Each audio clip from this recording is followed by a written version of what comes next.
What started as a seemingly ordinary guest appearance quickly spiraled into one of the most volatile moments in daytime television history.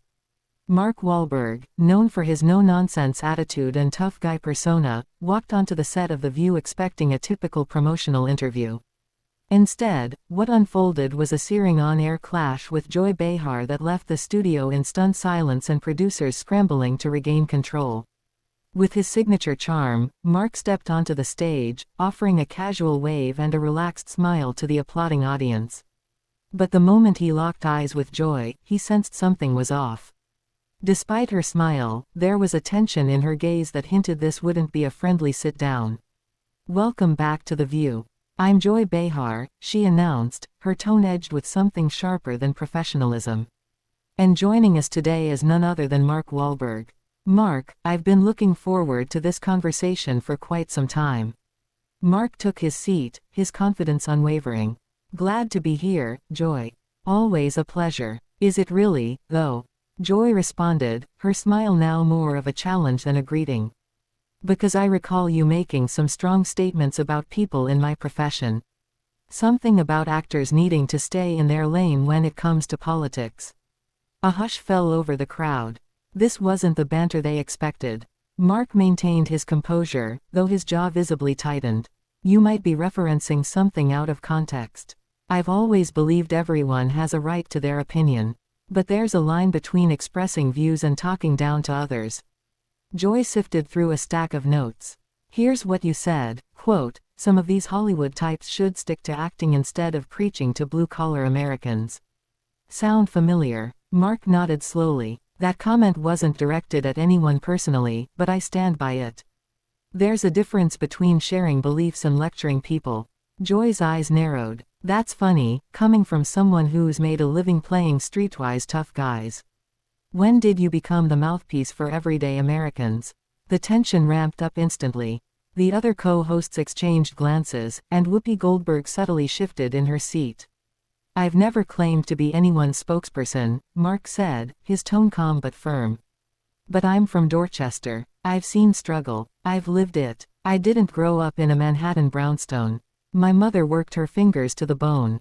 That's reality." Joy bristled. "Don't give me that. I'm from Brooklyn. My dad drove trucks. I know hardship. But I don't use it to dodge criticism." "You use your platform to push an agenda," Mark said, voice rising slightly. "You talk down to people with different views. You mock them, paint them as ignorant." Joy smirked. "And what about your views, Mark? The same views that got you in trouble as a teenager. Hate crimes, wasn't it?" The temperature in the studio dropped.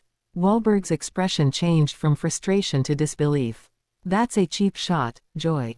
That was decades ago. I've acknowledged it, apologized, and worked to make amends. And yet you're here trying to lecture others," Joy snapped. "Shouldn't people know who you really are behind the fame?" Mark pushed his chair back, half standing. "You think this is a conversation? It's an ambush. You brought me here under false pretenses." Joy gestured at him with mock civility. "Oh, come on. This is The View, Mark. If you can't handle tough questions, maybe this isn't your scene." "There's a difference between asking hard questions and trying to publicly shame someone," he shot back. "You're not interested in dialogue. You're here to provoke. Because you deserve it," Joy said. "You sit on your Hollywood perch, playing the working-class hero while raking in millions." "I didn't forget where I came from," Mark growled. "I built something better for myself. That's the goal, isn't it?" Joy laughed without mirth. "Right. And now that you've made it, you look down on people like me who challenge you." "You don't challenge," he said. "You insult. You bully. And you think hiding behind jokes makes it okay." "I fight with words," she shot back. "Unlike you, I've never solved problems with my fists." Mark leaned forward, eyes burning. "You don't fight for anything, Joy. You attack anyone who doesn't worship your worldview." The verbal blows came faster now. The audience was frozen, barely breathing. "You've made a career of pretending to be someone you're not," Joy snarled. "Tough guy with a heart of gold, huh? And you've built yours tearing down anyone who doesn't clap for your politics," Mark returned. "You call it progress. I call it toxic." Joy stood up. "You don't get to call me toxic. Not after everything you've done. You've lost the plot, Mark replied. You invited me here to discuss a film, and this is what you chose to do. You think you're some kind of victim. She shouted. You're a millionaire actor crying foul because someone dared to press you. No, he said. I'm calling out behavior that's destroying civil conversation in this country. Joy crossed a final line. Why don't you go back to your Boston roots, Mark? Stay in your lane. Leave the thinking to people with brains. The studio collectively gasped. Mark's fists clenched at his sides. The people in that neighborhood have more integrity than half of this industry. They live honest lives. Oh please, Joy scoffed. Drug dealing, assault. That was your contribution to society before you found Hollywood. Security began inching forward. Mark didn't move from his spot. You want to dig up the past? He said. Fine, let's talk about your career. Your failed stand-up routines. The bitterness that drives you. Joy's face drained of color. You don't know anything about me. I know you're more interested in being right than being decent, Mark said. You've let bitterness rot your credibility. She fired back. I've stood for justice and equality longer than you've been relevant. By preaching to the choir and mocking the rest of the country, he responded. You've turned this platform into a weapon. Whoopi stepped in again, her voice firm. We really should take a break. No, Joy said, breathless. He doesn't get to spin this. Mark stood, calm now. You had a choice today, Joy. You could have had a real conversation. Instead, you tried to humiliate me. And you exposed yourself in the process. I'm done with this, Joy said. Security. They don't need to escort me, Mark said, lifting his hands. I'll leave on my own. But I want your viewers to remember this. I didn't walk out. I walked away from abuse. Joy trembled with anger. Get out. Mark turned to leave but paused at the edge of the stage. You had a real opportunity today, Joy. To rise above. To lead by example. But you chose to be petty.